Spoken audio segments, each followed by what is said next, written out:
आताची पोरं पक्की शिकल्या, मग त्यांना आपली भाषा बोलायला लाज वाटते. मग आपली भाषा आपण नाही, मग बाहेरची लोक बोलतील का?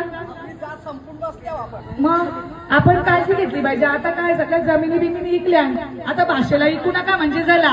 नाही तर बाहेरची लोक तुमची भाषा पण शिकतील ना, तुमचा धवला पण शिकतील. मग तुम्ही बोलवाल भाभी आओ हमारे घर में शादी है, धवला गाणं आहे ना, मग तुम्ही काय कराल? आपण काय फक्त मेकअप करून नुसता एक एक टायमाला 5-5 हजार ना 10-10 हजार द्यायचं ना, फक्त मेकअप करून मिरवायचा. मेकअप सोबत नवीन काहीतरी घ्यायचा ना, जुन्याला सोबत घेऊन चालायचा, तेव्हा काम ठीक आहे का बघ. नाही तर आपली भाषा कपती तर तू. अरे पहिले हिंमत होती, पहिले आग्र्यांचं नाव घेतला का लोक कापाची.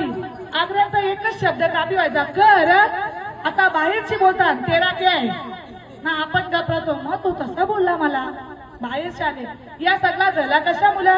बाहेरच्या लोकांना तुम्ही मान दिला, जमिनी दिल्या आणि आपल्या लोकांनी जमीन दिल्या ना. आपण तिथं नोकर म्हणून काम करतो. आई जेव्हा तुम्ही साईन करता ना, तेव्हा बोली करून घ्या.